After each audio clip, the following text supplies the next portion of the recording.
Ang mapagpalang araw po ng Tuesday. Today is August 3, 2021. At ngayong araw po na ito, tayo po ay merong daily devotion. Today po, ang devotion po natin ay nasa Lucas chapter 17. Gusto ko pong basahin sa inyo ang Lucas chapter 17. In verse 1, sinabi ni Jesus sa mga tagasunod niya, hindi maiiwasan ang pagdating ng mga bagay na magiging dahilan ng pagkakasala ng tao. Ngunit nakakaawa ang taong magiging dahilan ng pagkakasala ng kanyang kapwa. Verse 2, mas mabuti pang talian siya sa leeg ng gilingang bato at itapon sa dagat kaysa siya ang maging dahilan ng pagkakasala ng isa sa maliliit na ito. Kaya, mag-ingat kayo. Kung magkasala sa iyo ang kapatid mo, pagsabihan mo siya. At kung magsisi siya, patawarin mo. Kahit 7 beses pa siyang magkasala sa iyo sa maghapon, kung 7 beses din siyang hihingi ng tawad sa iyo, ay patawarin mo. Verse 5.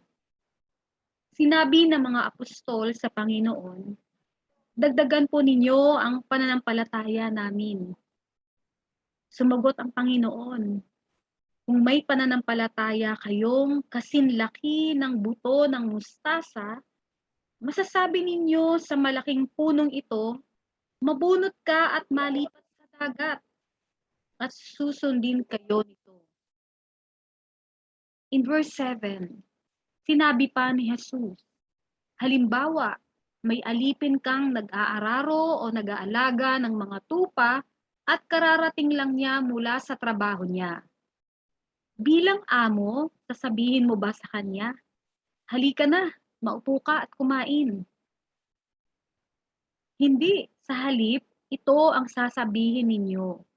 Magbihis ka na at ipaghanda ako ng hapunan at pagsilbihan mo ako habang kumakain. Saka ka na kumain pagkatapos ko. Hindi pinasalamatan ang alipin dahil ginawa lang niya ang kanyang tungkulin. Ganoon din naman sa inyo. Pagkatapos ninyong gawin ang mga iniutos sa inyo, sabihin ninyo, mga alipin lang kami, at hindi nararapat papurihan dahil ginagawa lang namin ang aming tungkulin. In verse 11, sa paglalakbay ni Jesus papuntang Jerusalem, dumaan siya sa hangganan ng Galilea at Samaria. Nang papasok na siya sa isang nayon, sinalubong siya ng 10 lalaking may malubhang sakit sa balat. Tumayo lang sila sa malayo at sumigaw kay Jesus, Panginoong Jesus, maawa po kayo sa amin. Nang makita sila ni Jesus, sinabi niya sa kanila, pumunta kayo sa mga pari at magpatingin sa kanila. At habang naglalakad pa lang sila, luminis na ang kanilang balat. Nang makita ng isa sa kanila na magaling na siya, bumalik siya kay Jesus at nagsisisigaw ng papuri sa Diyos. Lumuhod siya sa harap ni Jesus at nagpasalamat sa kanya. Isa siyang Samaritano. Sinabi ni Jesus, hindi ba't 10 ang pinagaling ko? Nasaan ang 9? Bakit hindi bumalik ang iba upang magpuri sa Diyos maliban sa taong ito na hindi Hudyo? Sinabi niya sa lalaki, tumayo ka at umuwi. Naligtas ka ng pananampalataya mo. In verse 20, minsan, tinanong ng mga Pariseyo si Jesus kung kailan magsisimula ang paghahari ng Diyos. Sumagot siya, walang makikitang palatandaan na nagsisimula na ang paghahari ng Diyos. Kaya walang makapagsasabing, dito maghahari ang Diyos o doon siya maghahari dahil naghahari na ang Diyos sa puso ninyo. Pagkatapos sinabi niya sa mga tagasunod niya, darating ang panahon na gugustuhin ninyong makita ako na anak ng tao kahit isang araw lang. pero hindi pa yon mangyayari. May mga magsasabi sa inyo, naroon siya o nandito siya. Huwag kayong sasama sa kanila para hanapin ako. Sapagkat ako na anak ng tao ay babalik na tulad ng kidlat na nagliliwanag sa buong kalangitan. Ngunit kailangan muna akong dumanas ng maraming hirap at itakwil ng henerasyong ito. Kung ano ang mga ginawa ng mga tao noong kapanahunan ni Noe, ay ganoon din ang gagawin ng mga tao sa araw ng pagbabalik ko na anak ng tao. Sa panahon nga ni Noe, wala silang inaatupag kundi ang magsaya. Nagkakainan sila, nagiinuman, at nag-aasawa hanggang sa araw na pumasok si Noe sa barko, dumating ang baha at nalunod silang lahat. Ganon din noong kapanahunan ni Lot. Ang mga tao'y nagkakainan, nagiinuman, nagnenegosyo, nagsasaka at nagtatayo ng mga bahay hanggang sa araw na umalis si Lot sa Sodom. At pagkatapos, umulan ng apoy at asupre mula sa langit at namatay silang lahat doon sa Sodom. Ganyan din ang mangyayari sa araw ng pagbabalik ko na anak ng tao.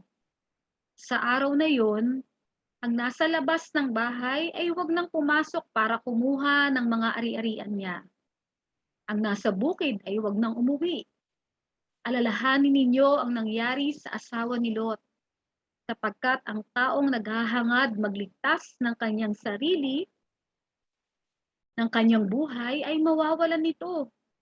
Ngunit ang taong nagnanais mag-alay ng kanyang buhay alang-alang sa akin ay magkakaroon ng buhay na walang hanggan.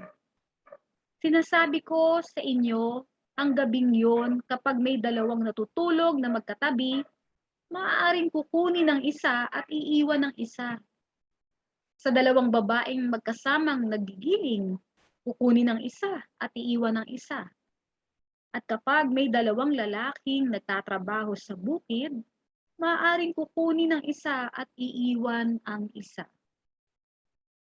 Tinanong siya ng mga tagasunod niya, "Saan po ito mangyayari, Panginoon?" Sumagot siya sa pamamagitan ng kasabihan, "Kung saan may bangkay, doon nag-uumpukan ang mga bitre." Pagpalain po ng ating Panginoon ang pagkakabasa ng kanyang banal, buhay at makapangyarihang salita. Ito po ang ating devotion ngayon pong August 3, 2021, araw po ng Martes. Dito po sa bansang Pilipinas, sapagkat alam ko po na napakarami sa pamilya ng daily morning prayer and devotion ay nasa kabilang panig po ng mundong ito.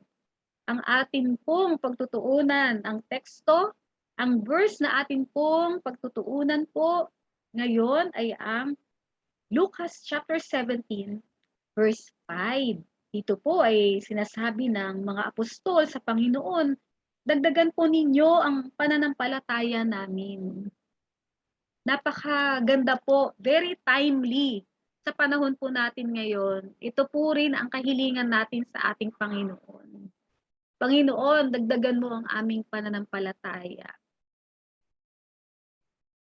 Sabi po sa Hebreo chapter 12 verse 2, just look unto Jesus, just focus unto Jesus, the author and the finisher of our faith.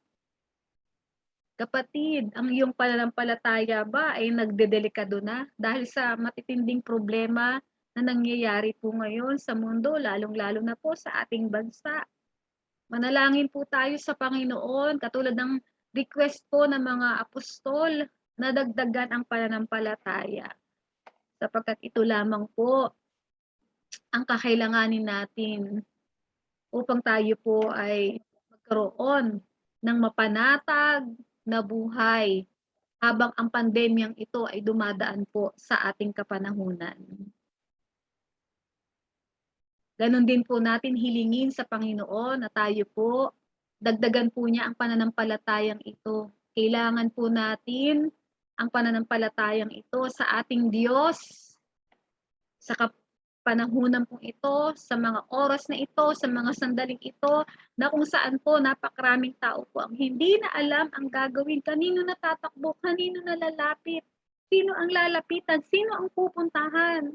Tayo po ang magpakilala sa mga tao na kung saan po ay nahihirapan, na ang lahat ng problema at kabigatan na nararanasan po ng mga tao, ilapit pong lahat, isurrender pong lahat sa ating Panginoon. Nawa ang atin pong dinedesire ng ating mga puso sa mga oras at sandaling ito ay ang dagdagan ng ating Panginoon ang pananampalataya ng bawat isa. Maraming salamat po sa inyo pong pakikinig sa salita ng ating Panginoon sa Lucas chapter 17. Muli po ay magkita-kita po tayo tomorrow para po sa ating devotion. Everyday po ito. Maraming pong salamat. Sa Diyos po ang papuri. Pagpalain po ng Panginoon ang buhay po ng bawat